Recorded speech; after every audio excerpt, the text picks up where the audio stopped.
हाय बच्चा, good evening and अस्सलाम वालेकुम। Welcome back to Franklin biology classes. This is Umar Ahad. हम पढ़ रहे हैं रेस्पिरेटरी पार्ट, और रेस्पिरेटरी पार्ट में हमारा लास्ट क्लास जो था that was regarding transport of gases, जिसमें हमने समझा कि कैसे कार्बन डाइऑक्साइड को ट्रांसपोर्ट किया जाता है और कैसे ऑक्सीजन को ट्रांसपोर्ट किया जाता है। ठीक है ना। कार्बन डाइऑक्साइड के ट्रांसपोर्ट में किसी को भी कोई प्रॉब्लम नहीं है, बट ऑक्सीजन के ट्रांसपोर्ट में किसी को भी कोई प्रॉब्लम नहीं है, बट कार्बन डाइऑक्साइड के ट्रांसपोर्ट में some of you have issues relating understanding के सर कैसे ट्रांसपोर्ट ऑफ कार्बन डाइऑक्साइड होता है। तो थोड़ा सा उसको मैं आज एक बार फिर से रिवाइज कर देता हूँ। सो आफ्टर दिस हम इस चैप्टर को इंशाल्लाह आज फिनिश करेंगे with regulation and some disease. उसके साथ हमारा ये वाला चैप्टर आज फिनिश हो जाएगा। ठीक है ना। देखिए, जैसे मैंने आपको लास्ट क्लास में बोला था बेटा, जब मैंने आपको थोड़ा बहुत पढ़ाया था कि मैंने बोला था कार्बन डाइऑक्साइड जो है it can be transferred in 3 different forms. ठीक है ना। जिसमें से पहला तरीका आपने देखा था, it can be transported in dissolved form. ठीक है ना। सेकंड आपने देखा था, it can be ट्रांसफॉर्मड by the help of haemoglobin in the form of carb amino haemoglobin complex. और तीसरा आपने देखा था बेटा कि ये बाइकार्बोनेट की फॉर्म में भी ट्रांसपोर्ट होता है। जैसे फॉर एग्जांपल कार्बन डाइऑक्साइड 70% जो होता है it is transported in bicarbonate form. ठीक है ना। अब इसमें से मैं आपको 2 आज अगेन समझाऊंगा जो उसमें आपको थोड़ा समझने में दिक्कत हो रहा है, तो उसको हम RBC ड्रॉ करने के बाद एक बार समझने की कोशिश करते हैं। ठीक है। जैसे मान लो फॉर जो मैं पहला इंसिडेंस लेता हूँ कि हम जो ट्रांसपोर्ट अभी करा रहे हैं ना वो टिश्यू के पास करा रहे हैं। मतलब यहाँ पे हो रहा है बेटा transport of carbon dioxide, transport of carbon dioxide from tissues.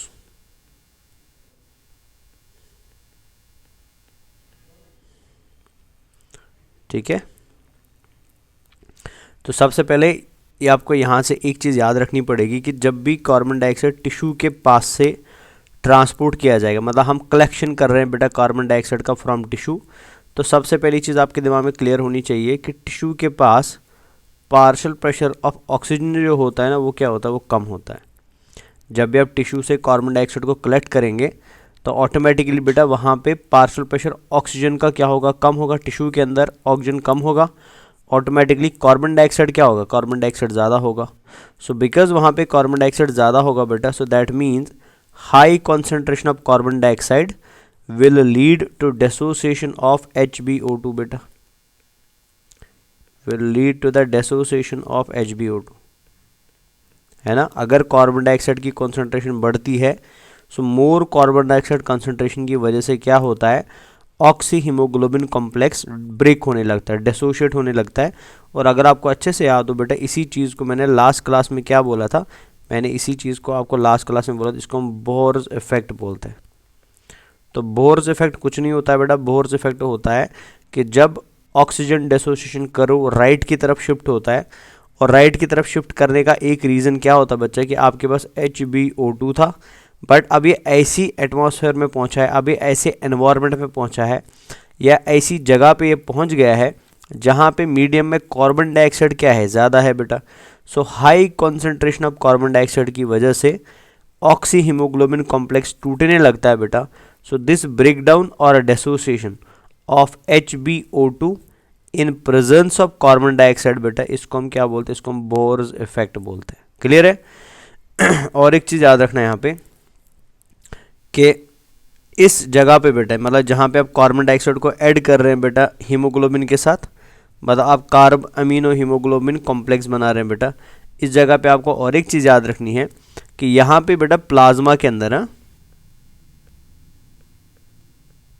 इस जगह पे प्लाज्मा के अंदर क्या होगा बच्चा, प्लाज्मा के अंदर क्लोराइड आयन कम होंगे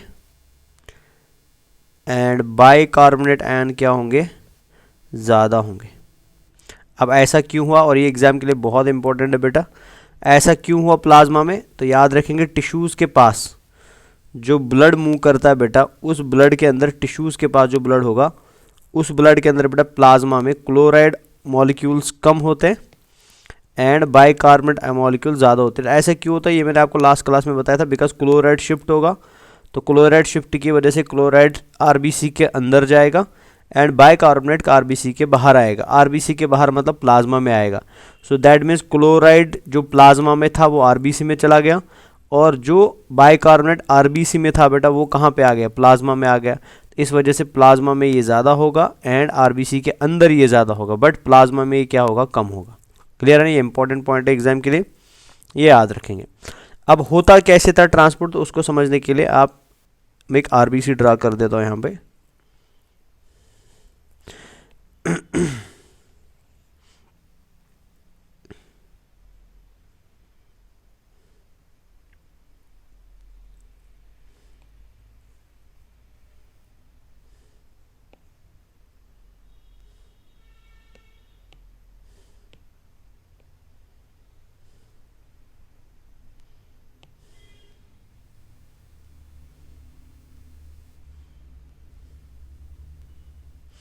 मान लेते फॉर एक आरबीसी हमारी बेटा बाई कॉनकेव है, ठीक है ना, और हमारे पास टिश्यू है। फॉर एग्जाम्पल मैं ये टिश्यू ले लेता हूँ इधर, बिकॉज हम टिश्यू से लेना चाहते हैं कार्बन डाइऑक्साइड को, तो ये मान लीजिए टिश्यू है हमारा। और हम एक चीज़ जानते हैं बच्चे कि टिश्यू के पास कार्बन डाइऑक्साइड क्या है, ज़्यादा है, और टिश्यू के पास बेटा ऑक्सीजन क्या होगा, ऑक्सीजन कम होगा, है ना।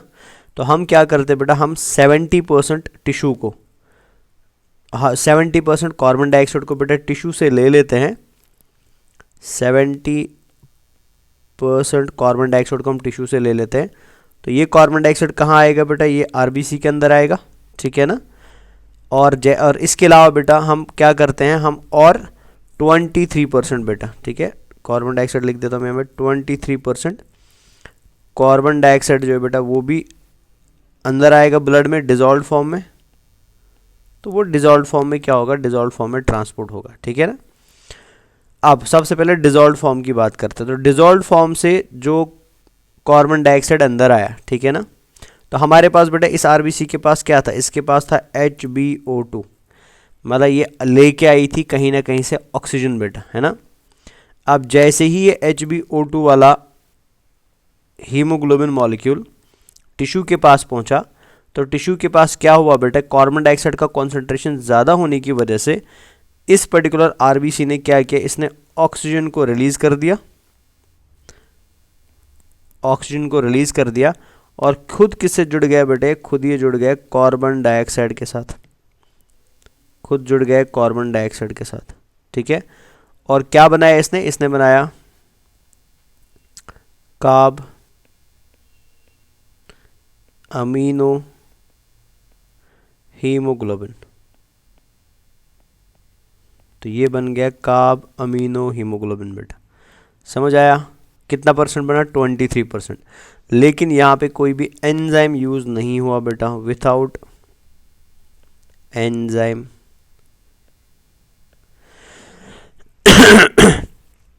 तो ये काम बिना एंजाइम के हो रहा है, ठीक है। अब जो हमने 70% कार्बन डाइऑक्साइड अंदर लाया, जैसे कार्बन डाइऑक्साइड अंदर आया बेटा, इसको हमने ऐड कर दिया वाटर के साथ, ठीक है। और इस एडिशन के लिए हमने एक एंजाइम का यूज़ किया। The enzyme is named as carbonic anhydrase.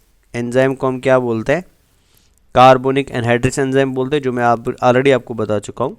तो वाटर एंड कार्बन डाइऑक्साइड जब कार्बोनिक एनहाइड्रेस की प्रेजेंस में जुड़ेंगे, ठीक है ना, इनसाइड द आरबीसी बेटा, तो ये किस में कन्वर्ट होगा, ये कार्बोनिक एसिड में कन्वर्ट होगा, ठीक है।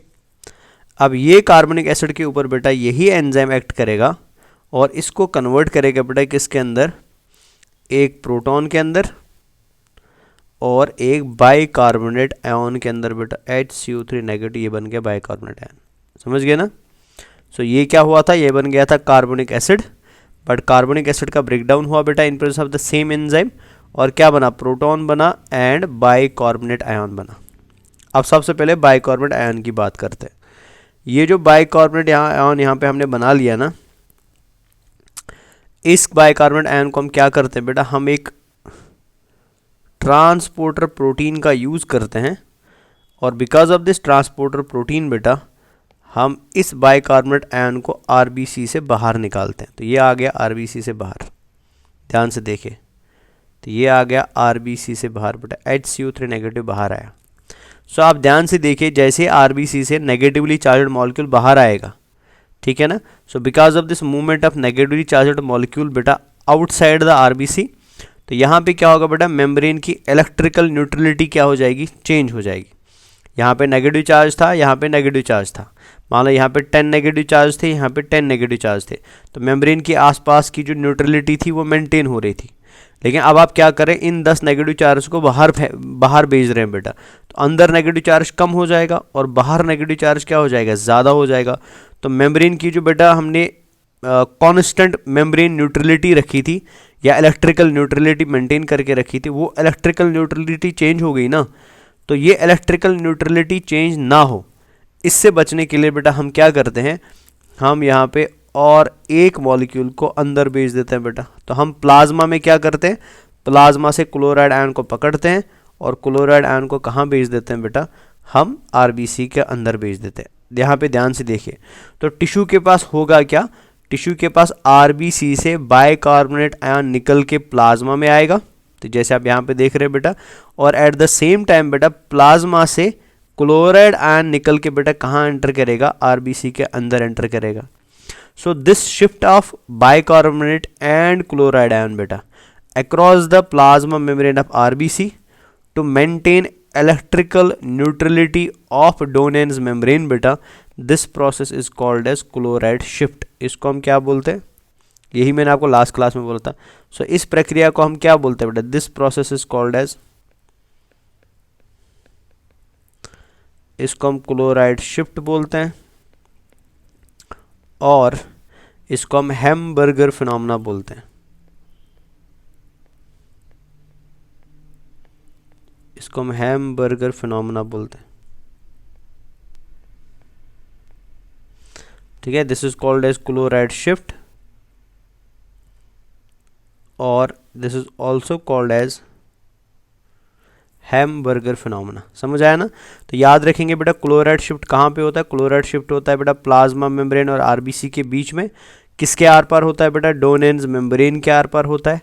किस किस के बीच में होता है, chloride from plasma to RBC and bicarbonate ion from RBC to plasma बेटा, ठीक है। क्यों होता है, ये इसलिए होता है बेटा ताकि क्या हो सके, इधर मैं अगर ऐड कर दूं और एक लाइन, तो क्यों करते हैं ऐसा बेटा, टू मेंटेन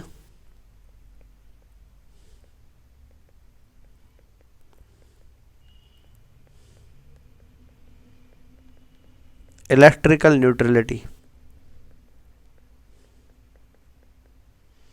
समझ आया ना। तो इलेक्ट्रिकल न्यूट्रलिटी मेंटेन रहे डोनेन्स मेम्ब्रेन की, तो इसलिए हमें क्या करना पड़ता है, क्लोराइड शिफ्ट करना पड़ता है। यहाँ तक तो कोई परेशानी है नहीं बच्चा, है ना। अब हुआ क्या बच्चा, जो बाइकार्बोनेट आयन बाहर आया, वो बाइकार्बोनेट आयन बेटा प्लाज्मा के अंदर सोडियम के साथ जुड़ जाता है, बिकॉज ऑफ कोर्स सोडियम तो होता ही है बेटा हमारे प्लाज्मा में, हम ऑलरेडी इसको पढ़ चुके हैं। तो सोडियम एंड बाइकार्बोनेट जब आपस में जुड़ जाते हैं तो ये क्या बनाते हैं बेटा, ये बनाते हैं सोडियम बाइकार्बोनेट, ठीक है। ये बन गया सोडियम बाइकार्बोनेट बेटा, और ये सोडियम बाइकार्बोनेट कहाँ पे रहेगा, ये प्लाज्मा में रहेगा बेटा। ये प्लाज्मा मतलब ये अमाउंट ऑफ कार्बन डाइऑक्साइड किसकी फॉर्म में ट्रांसपोर्ट किया जा रहा है, सोडियम बाइकार्बोनेट की फॉर्म में ट्रांसपोर्ट किया जा रहा है, और किसके थ्रू, प्लाज्मा के थ्रू बेटा। लेकिन इसको बनाने में एक मदद कौन कर रहा है, इसको बनाने में आरबीसी मदद कर रही है। यहाँ तक तो कोई परेशानी नहीं है। So means 70% of carbon dioxide जो हम ट्रांसपोर्ट करा रहे हैं ब्लड के अंदर बेटा, वो प्लाज्मा में ही ट्रांसपोर्ट हो रहा है। लेकिन प्लाज्मा में वो किस फॉर्म में ट्रांसपोर्ट हो रहा है, सोडियम बाइकार्बोनेट की फॉर्म में। लेकिन वो सोडियम बाइकार्बोनेट को बनाने में कौन मदद करता है बेटा, उसको बनाने में आरबीसी मदद करती है, ठीक है ना यहाँ तक। अब और एक चीज़ देख लीजिए, अगर आप ध्यान से देख पा रहे हैं, हमने जब कार्बोनिक एसिड को ब्रेक किया था, so during break down of carbonic acid बेटा एक तो बाइकार्बोनेट मॉलिक्यूल बना था और दूसरा क्या बना था, दूसरा एक हाइड्रोजन आयन बना था बेटा, है ना। बाइकार्बोनेट तो बाहर चला गया, लेकिन हाइड्रोजन अभी भी कहाँ पे है बेटा, it is present inside the RBC. अब इस हाइड्रोजन का क्या होगा, इसको ध्यान से आप देखिए। अब यहाँ पे क्या होगा बेटा, हमें ऑलरेडी पता है कि हमने क्या लाया था बेटा, हमने लाया था हीमोग्लोबिन, है ना। along with ऑक्सीजन बेटा HbO2। जैसे बेटा ये HbO2 रिलीज करेगा ऑक्सीजन को, मान लीजिए फॉर एग्जाम्पल इसने ऑक्सीजन को रिलीज किया, फिर जो ऑक्सीजन बेटा टिश्यू में एंटर करेगा, पीछे क्या बच गया बेटा, पीछे खाली हीमोग्लोबिन बचा ना, ये बच गया हीमोग्लोबिन। तो यहाँ पे क्या होता है बेटा, आरबीसी में जो ये प्रोटॉन यहाँ पे एक बच जाता है ना, ये बचा हुआ प्रोटॉन बेटा आके किससे जुड़ जाता है, इस हीमोग्लोबिन के साथ जुड़ जाता है। ये देखिए बेटा ये जुड़ गया हीमोग्लोबिन के साथ, जो मैंने लास्ट क्लास में दिखाया था आपको। So this haemoglobin is now called as acetic haemoglobin बेटा, इसको हम नाम देते हैं एसिटिक हीमोग्लोबिन, ठीक है ना। अब क्वेश्चन यहाँ पे अराइज होता है कि यहाँ पे क्या मजबूरी है प्रोटॉन को हीमोग्लोबिन के साथ जुड़ने के लिए या हीमोग्लोबिन को प्रोटॉन के साथ जुड़ने के लिए। यहाँ पे बेटा ये प्रोटॉन हीमोग्लोबिन के साथ जुड़ रहा है because haemoglobin is acting as a buffer. यहाँ पे हीमोग्लोबिन किसका काम कर रहा है, बफर का काम कर रहा है। कैसे, बिकॉज यहाँ पे अगर प्रोटॉन इंक्रीज होता गया ना तो आरबीसी के अंदर वाली एरिया का बेटा पीएच कैसा हो जाएगा, एसिडिक पीएच हो जाएगा। So to prevent RBC from getting an acidic pH, RBC के अंदर एसिडिक पीएच ना हो जाए बेटा, तो ये हीमोग्लोबिन किसका काम करता है, ये बफर का काम करता है। और बफर का काम कैसे करता है बेटा, सो ये इस हाइड्रोजन को एक्सेप्ट करेगा बेटा। तो ये इंपॉर्टेंट पॉइंट याद रखना है कि टिश्यू के पास जब कार्बन डाइऑक्साइड को लोड किया जाता है तो उस टाइम पे बफर का काम कौन करता है, तो वहाँ पे बफर का काम करता है हीमोग्लोबिन बेटा। So haemoglobin acts as buffer. लेकिन कहाँ पे ये बफर का काम बेटा ओनली करेगा जब किसका लोडिंग हो रहा हो बेटा, जब कार्बन डाइऑक्साइड का लोडिंग हो रहा हो बच्चा, समझ गए ना। तो इस तरीके से बेटा, इस मैकेनिज्म से हम क्या करते हैं, टिश्यू की जगह पे बेटा हम ऐड करते हैं किसको, कार्बन डाइऑक्साइड को। समझ आया ना। तो आपने टिश्यू से कार्बन डाइऑक्साइड लिया और कार्ब अमीनो फॉर्म में इसको ट्रांसपोर्ट करा दिया 23%। आपने टिश्यू से कार्बन डाइऑक्साइड लिया 70% को बेटा पहले कन्वर्ट कर दिया प्रोटॉन एंड बाइकार्बोनेट में, बाइकार्बोनेट को बाहर फेंक दिया बेटा, वो सोडियम से जुड़ के सोडियम बाइकार्बोनेट बन गया। और ये प्रोटॉन जो पीछे बच गया बेटा वो किससे जुड़ गया, वो हीमोग्लोबिन से जुड़ गया। और यहाँ पे हीमोग्लोबिन ने क्या एक्ट किया, एज बफर एक्ट किया बेटा। So this is transport of carbon dioxide from tissue to alveoli बेटा। टिश्यू से एल्विलाई कार्बन डाइऑक्साइड कैसे जाता है, सो ये उसका मैकेनिज्म है बेटा। अब हमको यहाँ पे और एक चीज़ भी समझनी पड़ेगी कि जब ये आरबीसी टिश्यू के पास पहुँचेगी, सॉरी जब ये आरबीसी एल्विलाई के, यहाँ तो टिश्यू से हम निकाल रहे हैं ना कार्बन डाइऑक्साइड, अब जब ये आरबीसी बेटा कहाँ पहुँच जाएगी, जब ये एल्विलाई के पास पहुँचेगी, तो एल्विलाई के पास पहुँचने के बाद ये किस तरीके से इस कार्बन डाइऑक्साइड को रिलीज करेगा इनटू एल्विलाई, तो वो हम इधर समझ लेते हैं, ठीक है ना। तो यहाँ हम समझ लेते हैं बेटा release of carbon dioxide near alveoli, मतलब एल्वियोलाई के पास पहुंचने के बाद इस कार्बन डाइऑक्साइड को कैसे रिलीज किया जाता है बेटा। तो वो समझने से पहले आपको ये चीज़ याद रखनी पड़ेगी कि एल्वियोलाई का एनवायरनमेंट कैसा है। सबसे पहले बेटा एल्वियोलाई का एनवायरनमेंट है, वहाँ पे पार्शियल प्रेशर ऑक्सीजन का क्या है, ज़्यादा है। वहाँ पे बेटा पार्शियल प्रेशर कार्बन डाइऑक्साइड का क्या है, कम है बेटा। वहाँ पे पीएच क्या है बेटा, वहाँ पे पीएच ज़्यादा है। और प्रोटॉन्स का कॉन्सेंट्रेशन क्या है बेटा, प्रोटॉन्स का कॉन्सेंट्रेशन कम है। सो मतलब अगर आप ध्यान से देखेंगे एल्वियोलाई के पास एनवायरनमेंट ऐसा है बेटा which is supporting the break down of HbCO2, मतलब ये एनवायरनमेंट ऐसा है बेटा जो चाहता है कि Hb एंड CO2 अलग अलग हो जाए एंड HbO2 आपस में जुड़ जाए बेटा। सो मतलब ये एरिया जो है ये सपोर्ट करता है बेटा शिफ्ट टू लेफ्ट को बेटा। ये चाहता है कि ऑक्सी हीमोग्लोबिन बने and carbaminohaemoglobin break हो जाए बेटा। सो दैट मीन्स एल्वियोलाई के पास जब आरबीसी या प्लाज्मा कार्बन डाइऑक्साइड लेके पहुंचेगा तो वहाँ पे क्या होगा बेटा, वहाँ पे होगा HbO2 एसोसिएशन बेटा। और इस फिनोमेना को हम क्या बोलते हैं, हेल्डेन इफेक्ट बोलते हैं।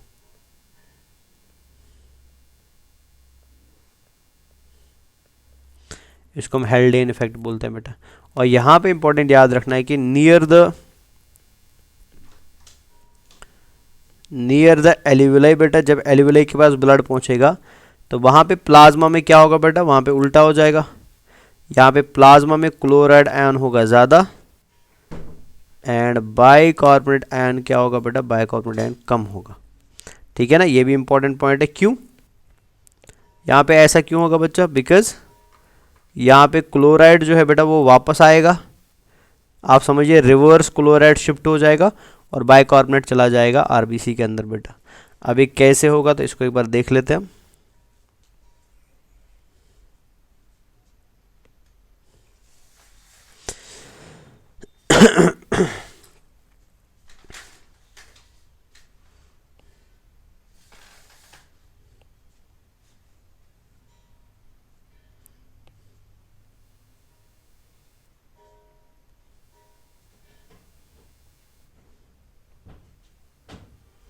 तो फॉर एग्जाम्पल ये हमारा आरबीसी है बेटा, है ना। अब आरबीसी के अंदर हमारे पास ऑलरेडी क्या है बेटा, हमारे पास ऑलरेडी है HbCO2, है ना। ऐसे कर लेते हैं, हमारे पास HbCO2 है बेटा जो हम ऑलरेडी बना चुके हैं, है ना। इसके अलावा हमारे पास क्या है बेटा,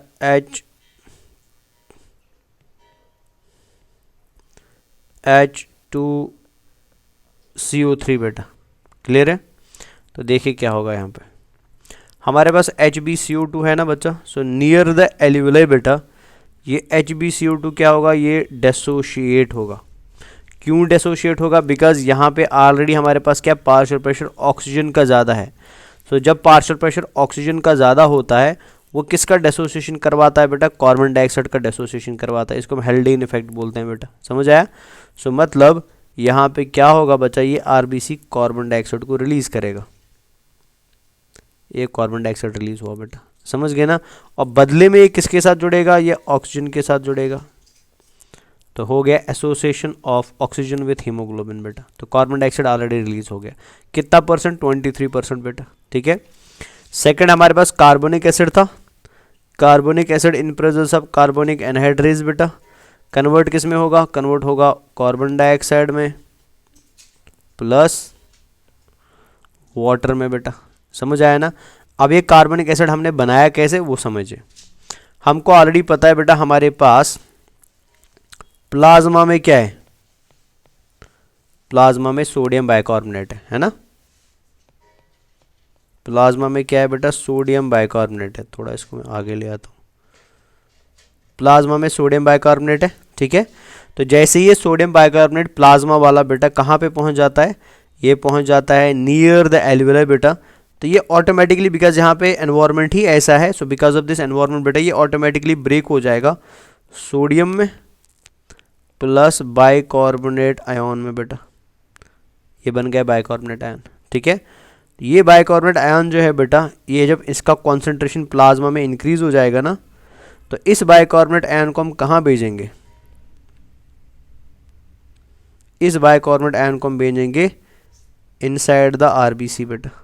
तो नेगेटिव चार्ज अंदर गया और हमने इससे पहले बेटा आरबीसी में क्या भेजा था, क्लोराइड, वो क्लोराइड वापस आएगा बेटा। सो इसको हम क्लोराइड शिफ्ट नहीं बोलते हैं, इसको हम रिवर्स क्लोराइड शिफ्ट बोलते हैं बेटा, समझ आया। So finally reverse chloride shift की वजह से HCO3 नेगेटिव कहाँ आया, ये आ गया आरबीसी के अंदर बेटा, समझ आया ना। और एक चीज़ आपको याद है, हमने एक हीमोग्लोबिन को बेटा एज बफर यूज़ किया था और वो हीमोग्लोबिन बन गया था बेटा HHB बन गया था, अगर आपको अच्छे से याद हो। सो ये हीमोग्लोबिन बेटा जो किसकी फॉर्म में, जो HHB की फॉर्म में, जैसे ही इसको कौन मिल जाएगा बेटा, ऑक्सीजन मिलेगा, बिकॉज एल्वियोलाई में ऑक्सीजन एडिशन होने लगेगा, तो ये हाइड्रोजन को रिलीज करके बेटा किस में कन्वर्ट होगा, HbO2 में कन्वर्ट होगा। सो जो हाइड्रोजन यहाँ से रिलीज होगा ना, वही हाइड्रोजन किससे जुड़ेगा, वही बाइकार्बोनेट से जुड़ेगा बेटा, समझ गए ना। So this bicarbonate plus this hydrogen बेटा, ये दोनों मिलके किस में कन्वर्ट हो जाएंगे, कार्बोनिक एसिड में कन्वर्ट हो जाएंगे। सो कार्बोनिक एसिड आगे जाके ब्रेक होगा into carbon dioxide and water, और ये कार्बन डाइऑक्साइड रिलीज होके कहाँ चला जाएगा, ये एल्वियोलाई में चला जाएगा बेटा, समझ गए ना। सो ये काम कहाँ पे होता है, ये एल्वियोलाई में होता है। और अब यहाँ पे आपको याद रखना है कि एल्वियोलाई के पास बफर का काम कौन करता है। देखिए ध्यान से देखिए, HbHCO3 नेगेटिव जब अंदर आया, उसी ने किसको एक्सेप्ट किया बेटा, फ्री हाइड्रोजन को एक्सेप्ट किया। सो दैट मीन्स यहाँ पे बफर का काम कौन कर रहा है, यहाँ पे बाइकार्बोनेट आयन बफर का काम कर रहा है बेटा। वहाँ पे हीमोग्लोबिन बफर का काम कर रहा था, एक्ट्स एज बफर, तो वहाँ पे हीमोग्लोबिन बफर का काम कर रहा था और यहाँ पे बफर का काम कौन कर रहा है बेटा, बाइकार्बोनेट आयन बफर का काम कर रहा है। क्लियर हो गया ये। सो this is how transport occurs in body near the alveoli and tissues, जिसमें पर्टिकुलरली हमने किसके ट्रांसपोर्ट की बात करी, कार्बन डाइऑक्साइड के ट्रांसपोर्ट की बात करी। सो आई होप अभी इसमें कोई कंफ्यूजन होगा ही नहीं बेटा, अभी 110% क्लियर हो गया। ठीक है, चले और एक चीज़ देखिए बेटा जो एग्जाम के लिए बहुत इंपॉर्टेंट है। So that is हेल्डेन effect and Bohr's effect.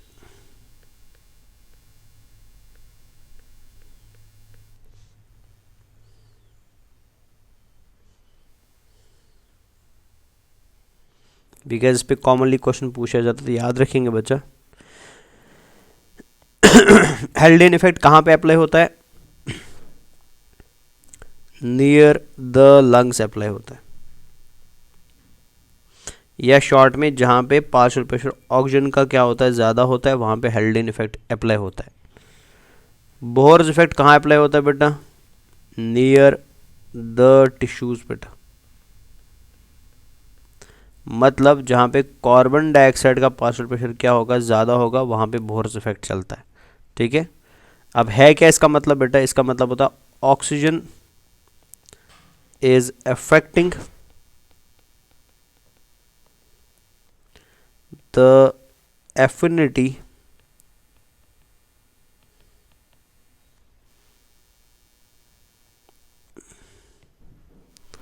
of hemoglobin for carbon dioxide during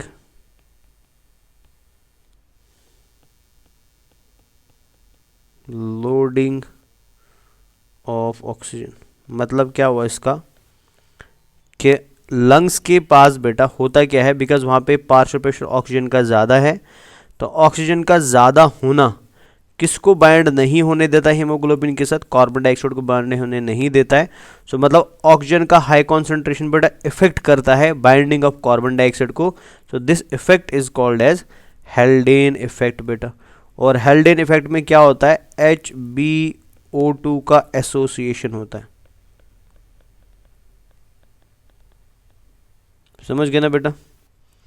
इधर देखिए यहाँ पे क्या हो रहा है बेटा, कार्बन डाइऑक्साइड और प्रोटॉन ये क्या करते हैं बेटा, are affecting the affinity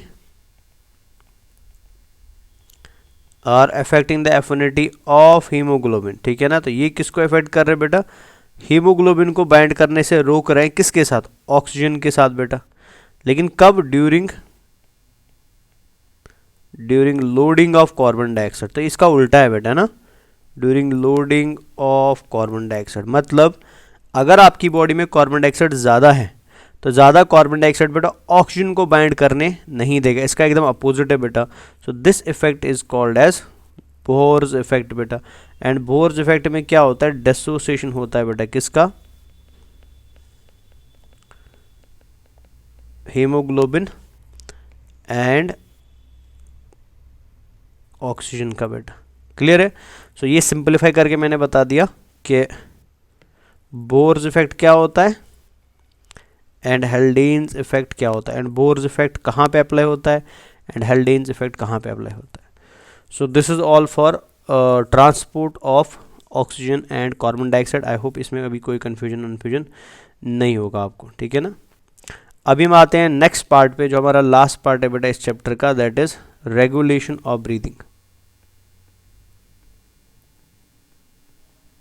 regulation of breathing.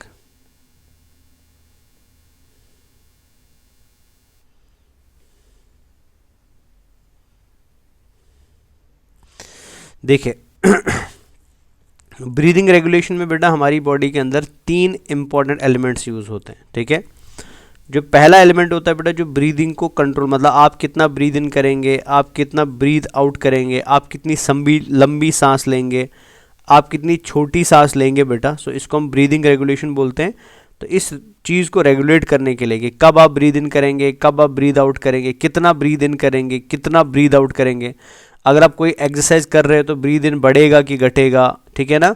अगर आप रेस्ट कर रहे हैं बेटा तो ब्रीद इन इंक्रीज होगा कि डिक्रीज होगा। तो इस पूरी प्रोसेस को हम रेगुलेशन ऑफ ब्रीदिंग बोलते हैं। और रेगुलेशन ऑफ ब्रीदिंग के लिए बेटा 3 चीज़ों का होना बहुत इंपॉर्टेंट है। पहला, सेंट्रल कंट्रोल यूनिट होना चाहिए। दूसरा, इस सेंट्रल यूनिट कंट्रोल को बेटा कोई मैसेज भेजने के लिए सेंसर होना चाहिए, कोई सेंसर होना चाहिए बेटा। एंड तीसरा, एक ऐसा यूनिट अटैच्ड होना चाहिए बेटा जिसको अपना ऑर्डर या अपना रिप्लाई बेटा कौन डिलीवर करेगा, सेंट्रल यूनिट डिलीवर करेगा, जिसको आप इफेक्टर बोल सकते हैं, जिसको आप इफेक्टर बोल सकते हैं बेटा। मतलब क्या है ये, फॉर एग्जाम्पल आपकी बॉडी में बेटा कहीं पे कोई सेंसर लगा है, ठीक है ना। जैसे अगर मैं यहाँ पे डिटेल में जाऊँ थोड़ा, तो हमारी बॉडी के अंदर बेटा कुछ सेंसर्स लगे रहते हैं जिनको हम कीमो रिसेप्टर्स बोलते हैं, कीमो रिसेप्टर्स बोलते हैं, ठीक है ना। अब एक कीमो रिसेप्टर्स जो होते हैं ना बेटा, इनका काम, या और एक रिसेप्टर होता है उनको हम पल्मोनरी रिसेप्टर्स बोलते हैं, इनको हम पल्मोनरी रिसेप्टर्स बोलते हैं। तो ये सेंसर्स का काम करते हैं बेटा। मतलब अगर आपकी बॉडी में कभी भी कार्बन डाइऑक्साइड का कॉन्सेंट्रेशन इंक्रीज हो गया, ठीक है ना, या प्रोटॉन्स का कॉन्सेंट्रेशन इंक्रीज हो गया, ठीक है ना, या पीएच इंक्रीज हो गया, तो ऐसी कंडीशन में बेटा इस इंक्रीज इन कार्बन डाइऑक्साइड को कौन सेंस करता है, कीमो रिसेप्टर सेंस करता है। सो ब्लड के अंदर कार्बन डाइऑक्साइड इंक्रीज होने का मतलब कि ब्लड के अंदर बेटा क्या एडिशन हो रखा है, गैसेस का एडिशन हो रखा है, जैसे कार्बन डाइऑक्साइड का। और इसका इंक्रीज होना मतलब हमें इसको क्या करना चाहिए, बॉडी से रिमूव करना चाहिए। समझ आ रहा है ना। ब्लड के अंदर CO2 का बढ़ना का मतलब क्या होता है, ब्लड के अंदर ऑक्सीजन कम है। सो अगर ब्लड के अंदर CO2 इंक्रीज हो चुका है तो इस इंक्रीज इन CO2 को कौन सेंस करता है, इसको सेंस करते हैं कीमो रिसेप्टर्स बेटा। ये मैं आगे बताऊंगा भी कीमो रिसेप्टर कहाँ कहाँ होते हैं। तो ये कीमो रिसेप्टर जैसे ही देख लेते हैं कि ब्लड के अंदर कार्बन डाइऑक्साइड बढ़ गया है, सेरेब्रोस्पाइनल फ्लूइड के अंदर कार्बन डाइऑक्साइड बढ़ गया है, तो ये रिसेप्टर क्या करते हैं बेटा, ये सिग्नल जनरेट करते हैं। और वो सिग्नल कौन ले आता है बेटा, सेंसर ले आता है। बिकॉज इसने सेंस किया ना बेटा इन्फॉर्मेशन को, इसने सेंस किया कि लंग ज़्यादा स्ट्रेच कर रहा है बेटा, इसने सेंस किया लंग ज़्यादा कॉन्ट्रैक्ट कर रहा है, या इसने सेंस किया कि ब्लड के अंदर कार्बन डाइऑक्साइड ज़्यादा है, ब्लड के अंदर प्रोटॉन ज़्यादा है बेटा। सो ये सेंस करने के बाद ये इस इंफॉर्मेशन को बेटा कहाँ फॉरवर्ड करता है, सेंट्रल यूनिट में फॉरवर्ड करता है बेटा। तो सेंट्रल यूनिट के लिए इनपुट का काम कौन करता है बेटा, इनपुट का काम सेंसर करता है। और सेंसर आपकी ब्लड वेसल्स में पाए जाते हैं, सेंसर आपकी लंग्स पे पाए जाते हैं, सेंसर आपके डायफ्राम पे पाए जाते हैं। तो इन शॉर्ट इन सेंसर्स का काम होता है या तो बेटा फोर्स को डिटेक्ट करना, या तो केमिकल्स को डिटेक्ट करना, मोस्टली कार्बन डाइऑक्साइड को डिटेक्ट करना कि ब्लड में कार्बन डाइऑक्साइड ज़्यादा है कि कम है। अगर ब्लड में कार्बन डाइऑक्साइड कम है बेटा तो ब्रीदिंग नॉर्मल चलेगा, लेकिन अगर ब्लड में कार्बन डाइऑक्साइड बढ़ चुका है, इंक्रीज हो चुका है, सो दैट मीन्स बेटा ऑक्सीजन की ज़रूरत है बॉडी को। अगर ऑक्सीजन की बॉडी को ज़रूरत है तो क्या होगा, ब्रीद इन होगा बेटा, सांस अंदर ली जाएगी। लेकिन ये सांस अंदर लेने का काम सेंसर का नहीं होता है। ये सांस अंदर लेने का सिग्नल आपकी बॉडी को कौन देगा, सेंट्रल कंट्रोल यूनिट देगा बेटा। समझ गए ना। और ये सेंट्रल कंट्रोल यूनिट जो होते हैं हमारी बॉडी में, ये 2 टाइप के होते हैं, ठीक है। नॉर्मली ब्रेन स्टेम में पाए जाते हैं बेटा, मैं भी आपको दिखाऊंगा ब्रेन स्टेम कहाँ होता है। तो ये ब्रेन स्टेम में पाए जाते हैं। ये 2 टाइप्स के होते हैं, या तो ये बेटा पोनस होगा, या तो ये मेडुला ऑब्लोंगेटा होगा। मुंह का मतलब होता है मेडुला ऑब्लोंगेटा। मतलब आप ब्रीद इन करते हैं कि ब्रीद आउट करते हैं, आप लंबी सांस लेते हैं कि छोटी सांस लेते हैं, समझ आया ना। आप गहरी सांस ले रहे हैं कि एक धीमी सांस ले रहे हैं बेटा, ठीक है। ये सारा कौन कंट्रोल करता है, ये सेंट्रल कंट्रोल यूनिट कंट्रोल करता है, जो कहाँ मिलता है बेटा, ब्रेन स्टेम में मिलता है। समझ गए ना। लेकिन इस पर्टिकुलर सिस्टम को ये इन्फॉर्मेशन कौन देता है कि कब ब्रीद इन करना है, कब ब्रीद आउट करना है, इसको इन्फॉर्मेशन सेंसर प्रोवाइड करता है बेटा। और सेंसर को कैसे पता चल गया बेटा कि ब्रीद इन करना है कि ब्रीद आउट करना है? सेंसर आपकी बॉडी में डिटेक्ट करता है कार्बन डाइऑक्साइड की कॉन्सेंट्रेशन को कि आपके ब्लड में कार्बन डाइऑक्साइड ज़्यादा है कि कम है। अब कंट्रोल यूनिट को जैसे पता चल गया कि हमको ब्रीद इन करना है या हमको ब्रीद आउट करना है, तो वो कंट्रोल यूनिट को काम करवाना है ना बेटा, तो वो काम किन से करवाएगा? वो इफेक्टर से काम करवाएगा। मतलब आउटपुट कौन होता है बेटा कंट्रोल यूनिट का? वो इफेक्टर होता है। इफेक्टर मतलब जिस पे अभी इंफॉर्मेशन भेजा जाएगा, जो अभी इनस्पिरेशन या एक्सपिरेशन करवाएगा, जो इनहेल या एक्सहेल करवाएगा बेटा। और इफेक्टर कौन होता है बेटा हमारी बॉडी में? ये होती है रेस्पिरेटरी मसल्स। तो ये कौन होती है बेटा? ये होती है रेस्पिरेटरी मसल्स। और रेस्पिरेटरी मसल हमारा कौन कौन है वो आप जानते हैं बेटा। सबसे पहली रेस्पिरेटरी मसल तो डायफ्राम है,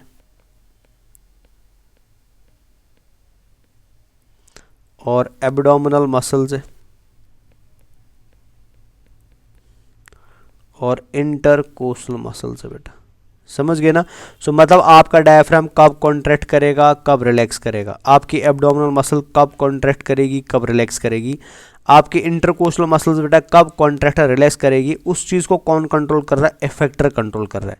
लेकिन इफेक्टर को कौन कंट्रोल कर रहा है? कंट्रोल यूनिट कंट्रोल कर रहा है। लेकिन कंट्रोल यूनिट को इन्फॉर्मेशन कौन दे रहा है बेटा? सेंसर दे रहा है। तो ये तीनों आपस में मिल के काम करते हैं, और इनके मिलने की वजह से बेटा हमारी बॉडी में क्या होता है? रेगुलेशन ऑफ ब्रीदिंग होता है। समझ गए ना। अब सबसे पहले हम इसमें देख लेते हैं कि सेंसर कौन कौन सा है और ये कैसे होते हैं और बॉडी में ये कहाँ कहाँ पे पाए जाते हैं। ठीक है ना। तो सबसे पहले हम देख लेते हैं केमिकल रेगुलेशन ऑफ ब्रीदिंग बेटा।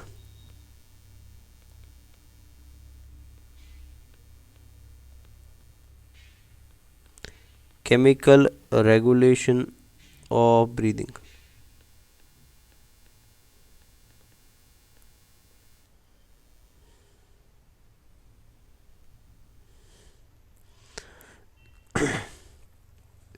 तो पहला पॉइंट तो आप केमिकल रेगुलेशन ऑफ ब्रीदिंग के बारे में याद रखेंगे। This regulation is based on chemoreceptors. मतलब इस रेगुलेशन को कौन कंट्रोल करते हैं? इसको कंट्रोल करते हैं बेटा कीमोरेसेप्टर्स। ठीक है ना। अब कीमोरेसेप्टर इसको कैसे कंट्रोल करते हैं? Because they are sensitive for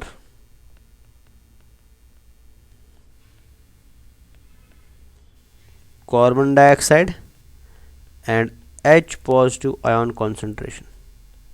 मतलब ये जो कीमो रिसेप्टर्स होते हैं बेटा, ये पहचान सकते हैं कि ब्लड के अंदर प्रोटॉन या कार्बन डाइऑक्साइड का कॉन्सेंट्रेशन ज़्यादा है कि कम है बेटा। और ये मेरे को बताने की ज़रूरत नहीं है बेटा, इनको ये कैसे पता चलेगा? बिकॉज अगर कार्बन डाइऑक्साइड ज़्यादा है तो क्या बनता है बेटा? कार्बोनिक एसिड बनेगा, है ना। कार्बोनिक एसिड ज़्यादा है तो क्या बनेगा? प्रोटॉन ज़्यादा बनेगा प्लस बाइकार्बोनेट ज़्यादा बनेगा। तो इस प्रोटॉन को कौन सेंस कर सकते हैं? कीमोरेसेप्टर्स। इस कार्बन डाइऑक्साइड को कौन सेंस कर सकते हैं? कीमोरेसेप्टर्स बेटा। समझ गए ना। अब हमारी बॉडी के अंदर एक कीमोरेसेप्टर दो टाइप्स के होते हैं।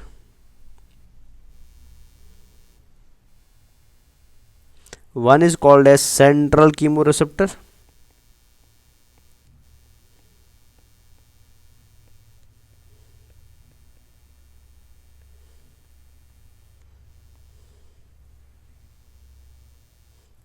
another is called as peripheral chemoreceptor.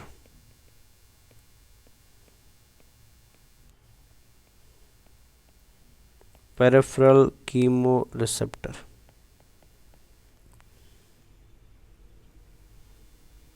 पहले इनका लोकेशन देखिए बेटा। देखिए ये आपको ब्रेन दिखाई दे रहा है ना। तो ब्रेन का जो नीचे वाला पार्ट होता है ना, दिस पार्ट ऑफ ब्रेन। सो इस नीचे वाले पार्ट ऑफ ब्रेन को बेटा हम क्या बोलते हैं? इसको हम ब्रेन स्टेम बोलते हैं। तो मतलब ये पूरा पार्ट जो आपको यहाँ पे दिखाई दे रहा है, सो यहाँ से लेकर यहाँ तक बच्चा, so this part is called as brain stem. इस पूरे एरिया को हम क्या बोलते हैं? This is called as brain stem बेटा। ये ब्रेन स्टेम हो गया। ठीक है ना। अब ब्रेन स्टेम के दो हिस्से होते हैं। One is called as pons, another is called as medulla. तो ये पार्ट जो आपको यहाँ पे दिखाई दे रहा है ना, थोड़ा बाहर निकला हुआ है, इसको हम पोनस बोलते हैं, ठीक है। और ये जो नीचे वाला पार्ट दिखाई दे रहा है बेटा, इसको हम मेड्यूला ऑब्लोंगेटा बोलते हैं।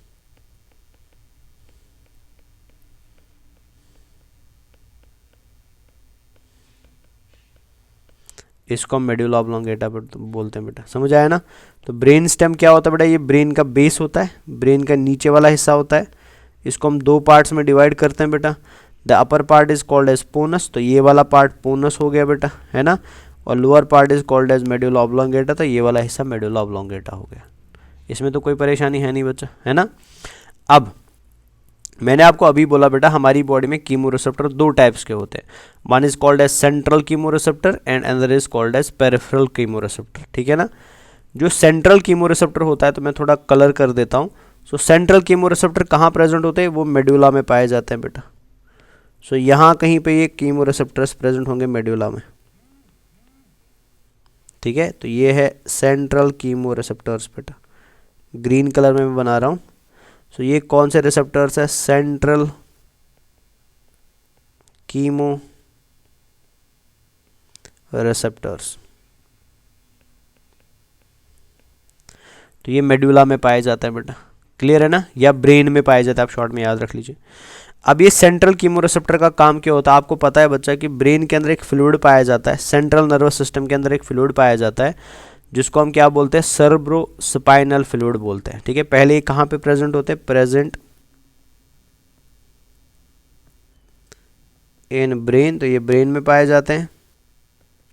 कहाँ पे बेटा, near medulla oblongata,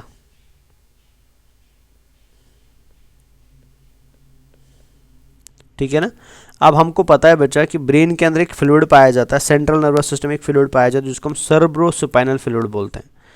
for example बेटा, अगर इफ सेरेब्रोस्पाइनल फ्लूइड के अंदर बेटा प्रोटॉन या कार्बन डाइऑक्साइड का कॉन्सेंट्रेशन क्या हो गया, इंक्रीज हो गया। लेकिन कहाँ पे बेटा, इन सेरेब्रोस्पाइनल फ्लूइड बेटा। मान लीजिए फॉर एग्जाम्पल ब्रीदिंग प्रॉपर से नहीं हो रहा था, तो ब्रीदिंग प्रॉपर ना होने की वजह से बेटा हमारे सेरेब्रोस्पाइनल फ्लूइड में क्या हो गया, कार्बन डाइऑक्साइड का कॉन्सेंट्रेशन इंक्रीज हो गया। तो जैसे ही कार्बन डाइऑक्साइड का कॉन्सेंट्रेशन इंक्रीज होगा बेटा सेंट्रल नर्वस सिस्टम में इनसाइड सेरेब्रोस्पाइनल फ्लूइड, इस चीज़ को कौन सेंस करेगा, सेंट्रल कीमो रिसेप्टर सेंस करेगा। समझ गए ना, क्लियर हो गया ये वाला। अब पेरिफेरल पे आते हैं।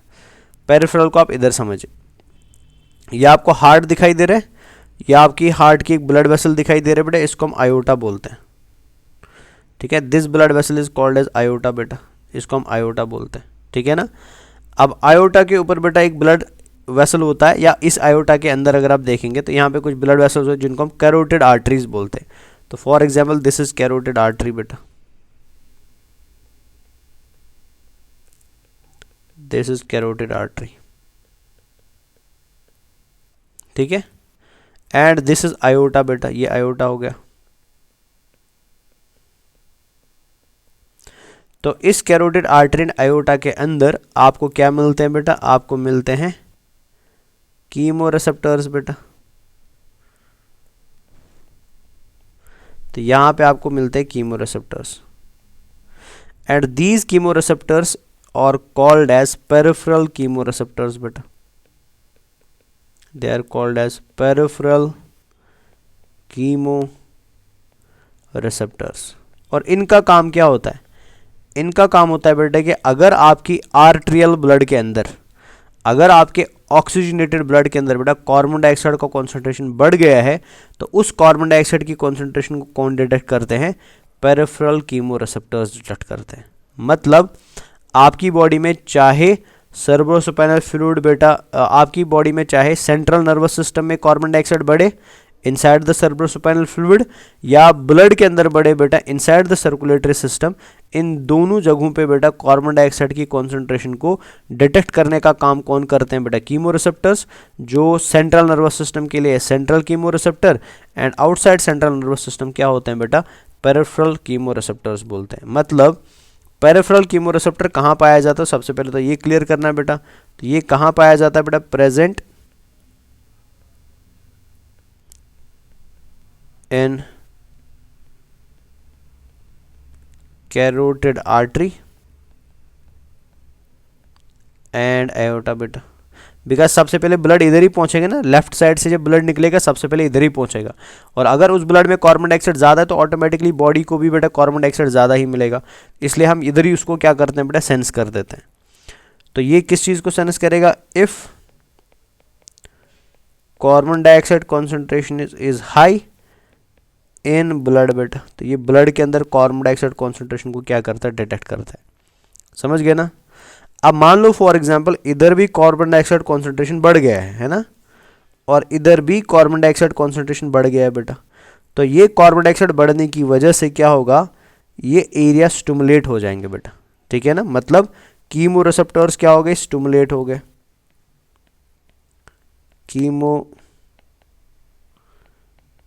रिसेप्टर्स स्टिमुलेट हो गए बेटा, मतलब ये एक्टिवेट हो गए। और जैसे ही ये कीमो रिसेप्टर एक्टिवेट होते हैं, ये किसको सिग्नल भेजेंगे बेटा, ये मेडुला ऑब्लोंगेटा को सिग्नल भेजेंगे। तो ये स्टिमुलेट किसे करते हैं, ये स्टिमुलेट करते हैं, स्टिमुलेट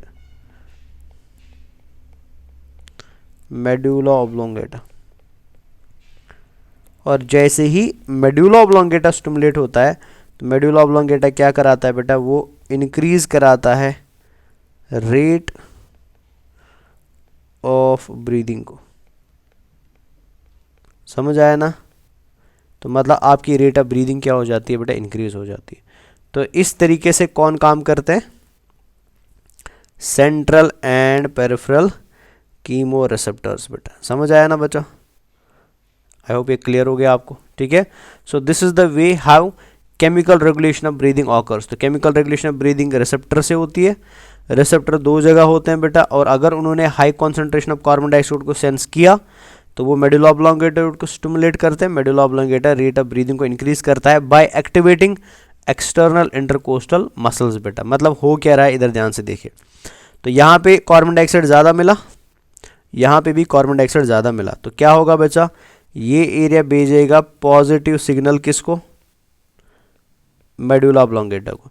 इस एरिया ने भी बेटा डेवलप करी पॉजिटिव सिग्नल किसके लिए, मेडुला ऑब्लोंगेटा के लिए बेटा। अब मेडुला ऑब्लोंगेटा जैसे एक्टिवेट होगा बेटा, वो क्या करेगा, वो सिग्नल भेजेगा किसको, एक्सटर्नल इंटरकोस्टल मसल्स को और डायाफ्राम को बेटा। समझ आया ना।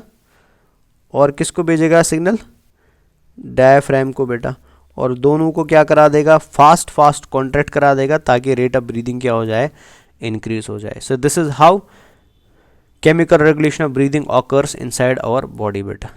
क्लियर है। तो अगर मैं इसको इधर आपको समझा दूं, तो कीमो रिसेप्टर ने बेटा सेंसर को एक्टिवेट किया, सेंसर ने मेडुला ऑब्लोंगेटा को एक्टिवेट किया, मेडुला ऑब्लोंगेटा ने बेटा इफेक्टर ऑर्गन को एक्टिवेट किया, तो in general rate of breathing क्या हो गई, इंक्रीज हो गई। सो ये हो गया केमिकल रेगुलेशन बेटा, ठीक है ना। अब आते हैं नर्वस रेगुलेशन पे कि नर्वस रेगुलेशन ब्रीदिंग का कैसे होता है।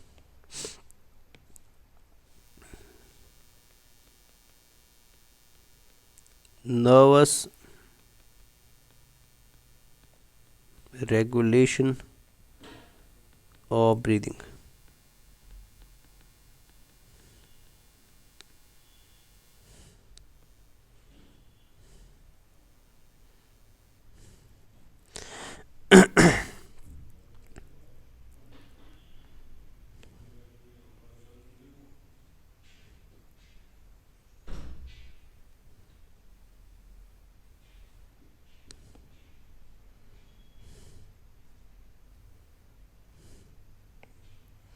इस चीज़ को आप देखिए पहले, ये इम्पोर्टेंट है।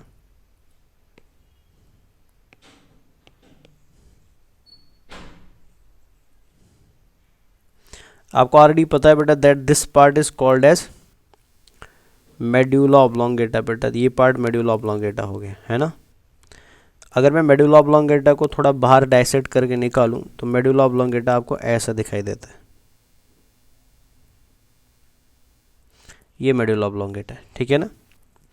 अब इस मेडुला ऑब्लोंगेटा के अंदर बेटा आपको दो तरीके के रेस्पिरेटरी रीजन्स मिलते हैं। एक मिलता है बेटा डोर्सल साइड में, एक मिलता है वेंट्रल साइड में। तो मैं यहाँ पे लिख देता हूँ बेटा। So this dorsal one is called as DRG and this ventral one is called as VRG। ठीक है, सबसे पहले इसी की बात करते हैं। सो मतलब हमारी बॉडी के अंदर medulla oblongata plays a very important role in controlling the process of breathing बेटा। अब एक कैसे कंट्रोल करता है प्रोसेस ऑफ ब्रीदिंग को, बिकॉज मेडुला ऑब्लोंगेटा के अंदर दो स्पेशल नर्वस सेंटर्स मिलते हैं बेटा। So one is called as dorsal respiratory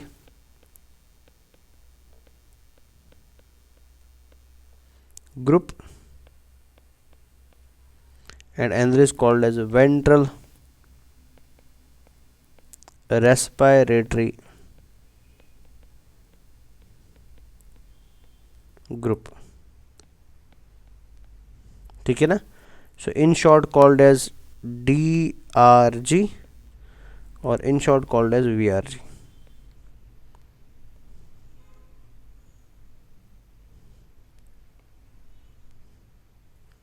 तो ये दोनों कहाँ मिलते हैं बेटा, ये दोनों मेडुला ऑब्लोंगेटा में मिलते हैं। तो मतलब अगर मेडुला ऑब्लोंगेटा ऐसा है ना, तो मेडुला ऑब्लोंगेटा के आगे वाले साइड में वेंट्रल ग्रुप होगा, मेडुला ऑब्लोंगेटा के पीछे साइड में डोर्सल ग्रुप होगा, और दोनों नर्वस ग्रुप्स होते हैं बेटा।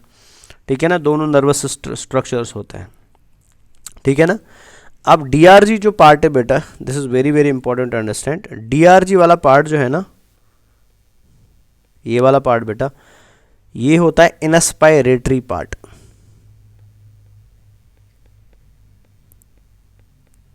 ये होता है इनस्पायरेटरी पार्ट बेटा।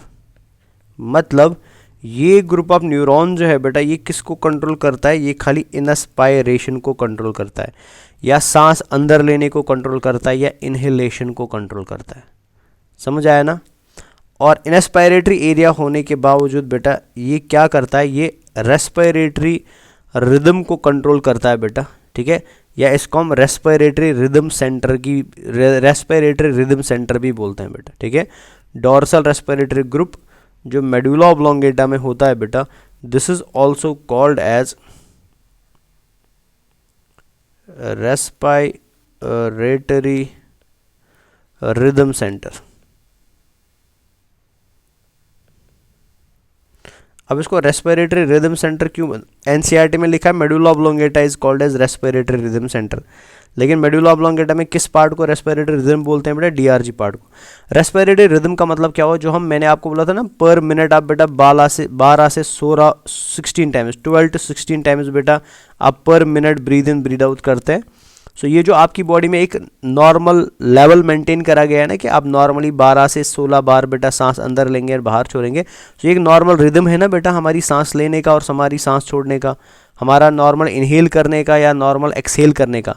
सो ये जो रिदम कंट्रोल किया जाता है ना, कि पहले आप इनहेल करेंगे फिर आप एक्सहेल करेंगे, टाइडल वॉल्यूम। हाँ, पहले आप एक टाइड अंदर लेंगे फिर बाहर छोड़ेंगे, फिर अंदर लेंगे फिर बाहर छोड़ेंगे, फिर अंदर लेंगे फिर बाहर छोड़ेंगे। सो ये जो टाइड मेंटेन होती है ना आपकी बॉडी में, इस टाइड का जो रिदम मेंटेन होता है बेटा, उस रिदम को कौन कंट्रोल करता है, मेडुला ऑब्लोंगेटा कंट्रोल करता है। और मेडुला ऑब्लोंगेटा में मेजर रोल कौन प्ले करता है बेटा, DRG ग्रुप प्ले करता है। So that is why it is called as respiratory rhythm. मतलब जो आपकी रेस्पिरेशन का रिदम है बेटा, इनहेल एक्सहेल, उस रिदम को कौन कंट्रोल करता है बेटा, डोर्सल रेस्पिरेटरी ग्रुप कंट्रोल करता है। समझ गए ना। अब ये कैसे कर पाता है इसको बेटा, तो ये कंट्रोल करता है बेटा only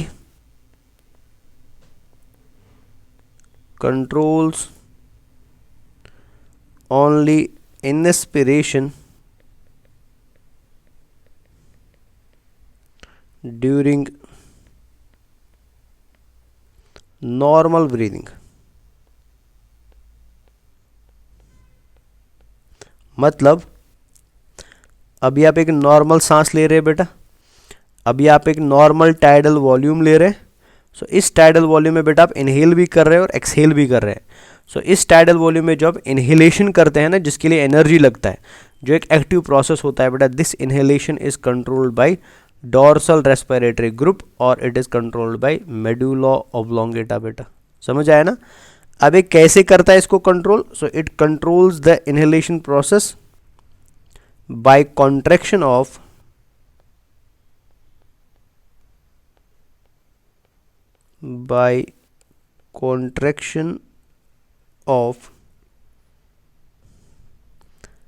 external intercostal muscles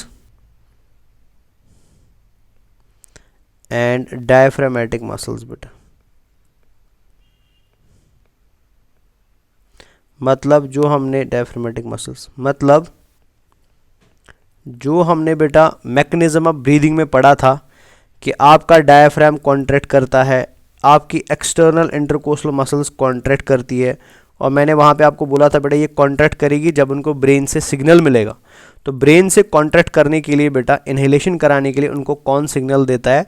dorsal respiratory group देता है या मेडुला ऑब्लोंगेटा देता है। सो दैट मीन्स आप तब तक इनहेल नहीं कर पाएंगे, आप तब तक बेटा ब्रीद इन नहीं कर पाएंगे जब तक सिग्नल कौन नहीं देगा? डॉर्सल रेस्पिरेटरी ग्रुप और मेडुला ऑब्लोंगेटा नहीं देगा। लेकिन ये डॉर्सल रेस्पिरेटरी ग्रुप खाली इन्स्पिरेशन करा, बिकॉज एक्सपिरेशन क्या है? एक पेसिव प्रोसेस है ना, इन्स्पिरेशन एक एक्टिव प्रोसेस है, और इस एक्टिव प्रोसेस को कौन कंट्रोल करेगा? DRG control. मतलब जब डीआरजी से बेटा एक नर्व इम्पल्स आएगा डायफ्राम के पास, जब डीआरजी से एक नर्व इम्पल्स डायफ्राम के पास आएगा, डायफ्राम कॉन्ट्रैक्ट करेगा। जब डीआरजी के पास nerve impulse external intercostal muscle के पास आएगा, ये कॉन्ट्रैक्ट करेंगे।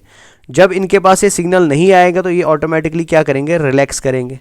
समझ आए? तो रिलैक्सेशन के लिए कोई सिग्नल चाहिए ही नहीं, तो रिलैक्सेशन के लिए हमें कुछ करना भी नहीं है बेटा। लेकिन इंस्पिरेशन के लिए बेटा ड्यूरिंग नॉर्मल ब्रीदिंग हमें क्या करना पड़ता है? एक्टिवेशन कराना पड़ता है, और वह एक्टिवेशन का सिग्नल कहाँ से आता है? मेडुला ऑब्लोंगेटा के डीआरजी से आता है। क्लियर है ना?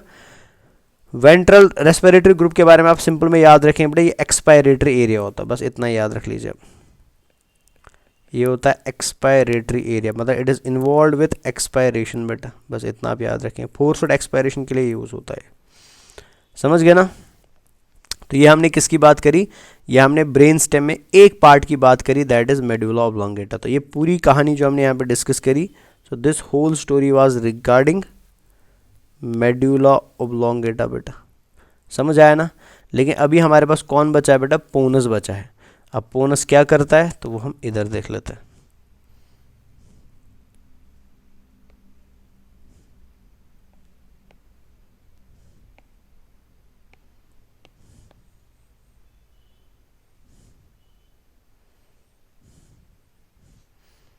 तो ये हमारा नेक्स्ट पार्ट हो गया बेटा, दैट इज पोनस।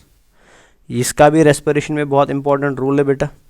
अब ये अच्छा यहाँ पे और एक चीज़ ऐड कर देना, एक्सपायरेटरी एरिया क्या करता है बच्चा? मैंने अभी बोला ये कंट्रोल करता है किसको?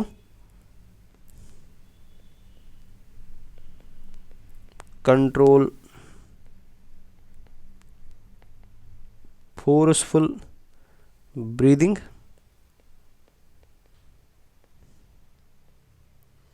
बाय contraction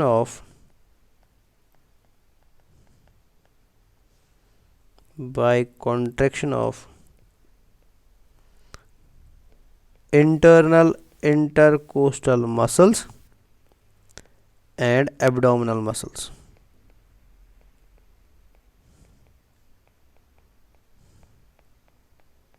ये भी इंपॉर्टेंट पॉइंट है बेटा, ठीक है, ये याद रखेंगे। चलिए आगे बढ़ते हैं अभी। अब आते हैं बेटा पोनस पे। तो पोनस जो होता है बेटा, अगर आप पोनस की तरफ देखेंगे तो पोनस में बेटा आपको दो रेड कलर के डॉट्स दिखाई दे रहे हैं। So this is one dot here, this is another dot here बेटा, ठीक है ना?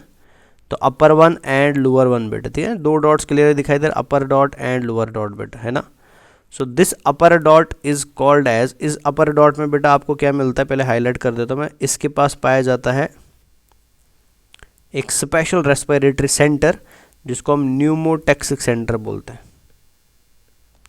इसके पास होता है बेटा न्यूमोटैक्सिक सेंटर। क्या करता है वो बाद में देखेंगे बेटा।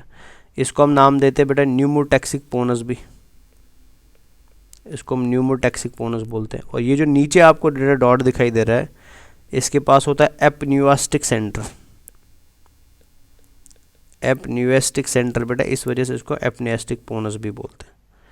समझ गए ना? अब ये क्या मदद करते हैं हमको रेस्पिरेशन में, इसको इधर देख लेते हैं।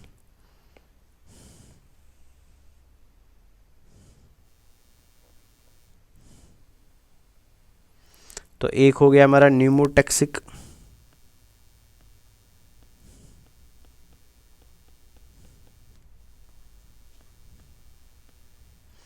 और दूसरा हो गया एपन्यूस्टिक पोनस।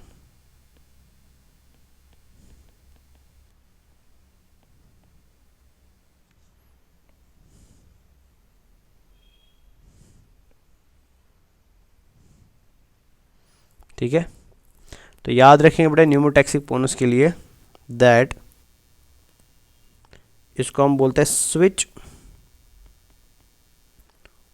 ऑफ सेंटर बेटा। So this is called as switch off centre. अब क्यों इसको स्विच ऑफ सेंटर बोलते हैं? बिकॉज ये स्टॉप करता है बेटा इंस्पिरेशन को, stops inspiration.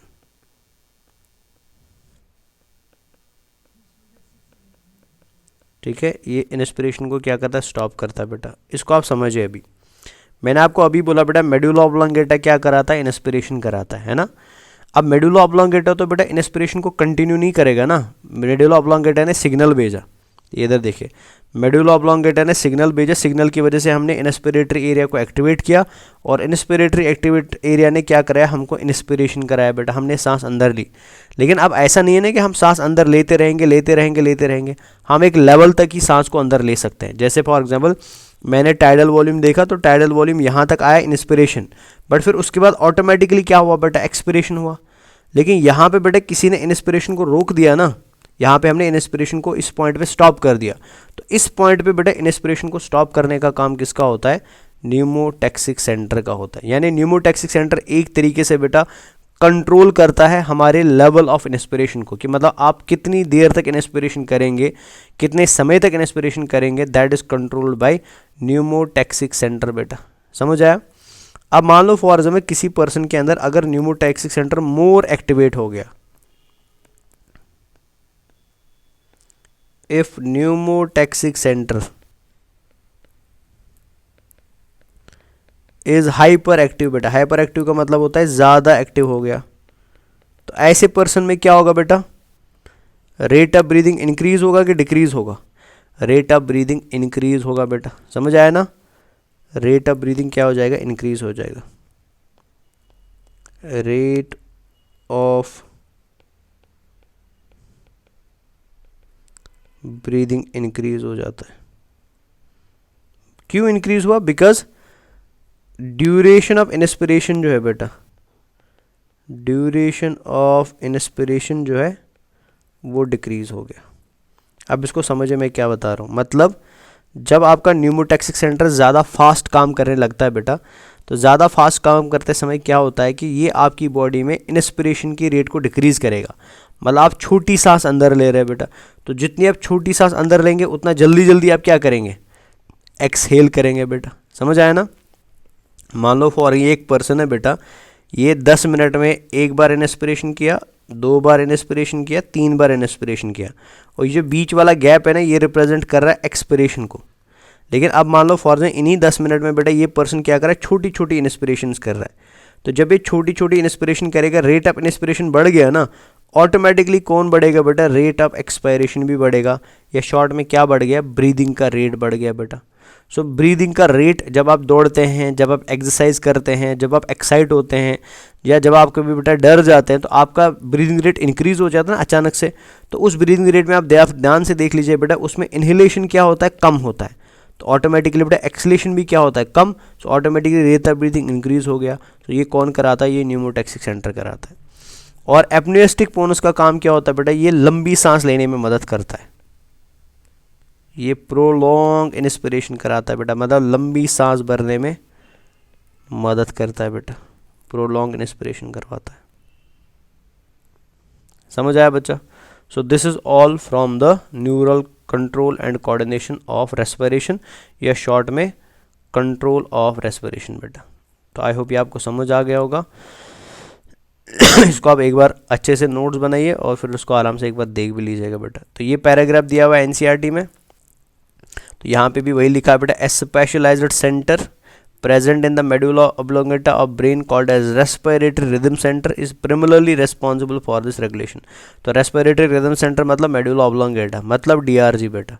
Another center present in the ponus region of the brain called a pneumotaxic center can moderate the functions of respiratory rhythm. मतलब रेस्पिरेटरी रिदम सेंटर जो है बेटा, वो जो एक नॉर्मल रेट रेस्पिरेशन की मेंटेन करता है, उस रेस्पिरेशन को बेटा बीच में ब्रेक कौन करता है बेटा? न्यूमोटैक्सिक सेंटर ब्रेक करता है। फिर उसके अलावा कीमोटैक्सिक सेंटर, जिसमें हमने 2 कीमो रिसेप्टर की बात करी थी। तो ये पैराग्राफ आप पढ़ लीजिएगा, जहाँ डाउट होगा वहाँ पे आप मेरे को पूछ लीजिए, बिकॉज मैंने इस पैराग्राफ से ज़्यादा ही आपको बताया है। अभी हमारे पास डिजीज़ आ जाती है बेटा, तो डिजीज़ हमारे पास 3 है जो एनसीईआरटी में दी हुई है बेटा। The first disease is called as asthma. तो एस्थमा में क्या होता है बेटा, पर्सन अच्छी तरीके से ब्रीदिंग नहीं कर पाता है। पर्सन जब सांस लेता है बेटा उसमें एक वीजिंग साउंड डेवलप होता है। याद रखना, एग्जाम में पूछा जाता है किस बीमारी में रेस्पिरेटरी ट्रैक्ट की वीजिंग साउंड देखने को मिलता है, तो एस्थमा देखने को मिलता है। और इसमें ब्रोंकाई एंड ब्रोंक्यूल्स का क्या होता है, इन्फेक्शन होता है। एम्फाइसीमा एक खतरनाक डिसऑर्डर है बेटा, एक क्रोनिक डिसऑर्डर है। क्रोनिक का मतलब होता है डेंजरस, खतरनाक बेटा। जिसमें क्या होता है बेटा, जिसमें एल्वियोलाई के वॉल्स डैमेज हो जाते हैं। मतलब एल्वियोलाई हमने ऐसे देखा ना, एल्वियोलर सैक ऐसे होता था ना बेटा, इस तरीके से एल्वियोलर सैक होता था, इस तरीके से एल्वियोलर सैक होता था। फिर इन एल्वियोलर सैक्स के बीच में क्या पाए जाते हैं, पार्टीशंस पाए जाते थे, है ना। जो पर्सन सिगरेट पीता है बेटा, सिगरेट पीने वाले पर्सन में क्या हो जाता है, ये बीच वाले वॉल्स डैमेज हो जाते हैं, तो उसकी एल्वियोलर एरिया की सरफेस एरिया क्या हो जाती है बेटा, डिक्रीज हो जाती है। सरफेस एरिया डिक्रीज होगा तो ऑटोमेटिकली रेट ऑफ रेस्पिरेशन भी क्या होगा, डिक्रीज होगा। तो this is called as emphysema बेटा, ठीक है। क्रोनिक डिसऑर्डर जिसके अंदर एल्वियोलर वॉल्स डैमेज हो जाते हैं, जिसकी वजह से बेटा रेस्पिरेटरी सरफेस डिक्रीज हो जाती है, जो मेजर कॉज होता है बेटा किसकी वजह से, सिगरेट स्मोकिंग की वजह से। कुछ ऐसी बीमारियां भी होती है जिनको हम ऑक्यूपेशनल रेस्पिरेटरी डिसऑर्डर्स बोलते हैं बेटा, ये उन लोगों में होती है जो इंडस्ट्रीज़ में काम करते हैं, ठीक है। जैसे फॉर कोई स्टोन वाली इंडस्ट्री में काम कर रहा है बेटा, कोई डस्ट जो एस्बेस्टॉस इंडस्ट्रीज़ होती है, या जहाँ पे हम ओर्स को बेटा प्योरीफाई कराते हैं, मेटल ओर्स को प्योरीफाई कराते हैं, ऐसी इंडस्ट्रीज़ में जो काम करते हैं उनकी बॉडी में बिकॉज डस्ट पार्टिकल्स बेटा इनहेल होते रहते हैं। So because of the inhalation of these dust particles उनमें क्या होती है बेटा, ऐसी ऑक्यूपेशनल रेस्पिरेटरी डिसऑर्डर्स होती है, ठीक है। जिसमें मैंने यहाँ पे कुछ लिखी हुई है, फॉर एग्जाम्पल एस्बेस्टोसिस बेटा एक ऑक्यूपेशनल रेस्पिरेटरी डिसऑर्डर है। ये होता है बेटा because of inhalation of asbestos, inhalation of asbestos, इसको हम एस्बेस्टोसिस बोलते हैं। बॉक्साइट फिब्रोसिस जो होता है बेटा, ये होता है एक्सपोजर की वजह से, एक्सपोजर टू बॉक्साइट फ्यूम्स, जो धुआं होता है बॉक्साइट का, जिस बॉक्साइट फ्यूम के अंदर क्या पाया जाता है बेटा, which contains aluminium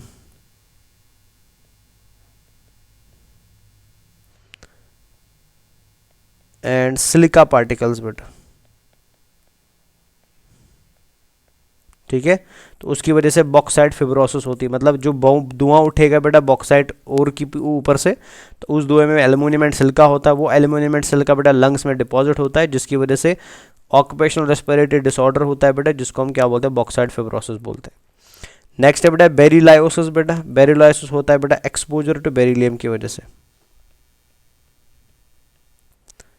exposure to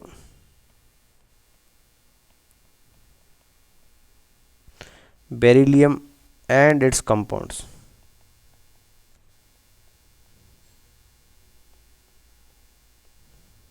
ये याद रखेंगे बेटा, ठीक है ना। सिड्रोसिस जो होता है बेटा, ये डिपोजिशन, ये होता है by the deposition of iron in tissue, deposition of iron in tissue. अगर टिश्यू के अंदर बेटा आयरन का डिपोजिशन हो जाए, उसकी वजह से जो बीमारी होती है उसको हम सिड्रोसिस बोलते हैं। बिस्नोसिस एग्जाम में पूछा गया बेटा, इसको हम ब्राउन लंग डिजीज भी बोलते हैं, ब्राउन लंग डिजीज बोलते हैं। और ये किसकी वजह से होता है बेटा, कॉटन डस्ट के एक्सपोजर की वजह से होता है, एक्सपोजर टू कॉटन डस्ट, ठीक है। सिलिकोसिस जो होता है बेटा, ये होता है by the mixed dust containing silica and iron, है सिलिका एंड आयरन की वजह से होता है बेटा। मिक्सड डस्ट अगर सिलिका एंड आयरन का लंग्स में चला गया, उसकी वजह से बेटा सिलिकोसिस होता है, ठीक है। सिलिकोसिस का और एक नाम भी बेटा, इसको सिलिकोसिड्रोसिस भी बोलते हैं।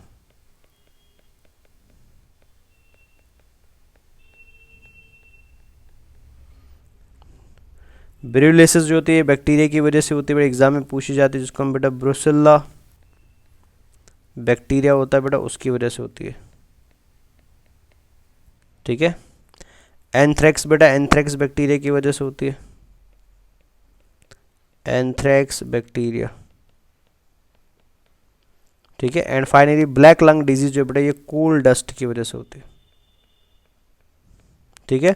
तो ये कुछ ऑक्यूपेशनल रेस्पिरेटरी डिसऑर्डर्स है जिनको आप एक बार देखेंगे बिकॉज ये एग्जाम के लिए इंपॉर्टेंट है बेटा। सो विद दिस हमारा ये चैप्टर क्या हो जाता है, फिनिश हो जाता है, ठीक है। अच्छा यहाँ पे कुछ और चीज़ें लिखी, ये भी देखिए। एपनिया का मतलब क्या होता है बेटा, एपनिया का मतलब होता है टेम्पोररी अरेस्ट ऑफ ब्रीदिंग, मतलब अगर आपकी सांस रुक जाती है कुछ देर के लिए, टेम्पोररी अरेस्ट ऑफ ब्रीदिंग, उसको हम एपनिया बोलते हैं। तो मतलब थोड़ी देर के लिए सांस रुकना इज कॉल्ड एज एपनिया।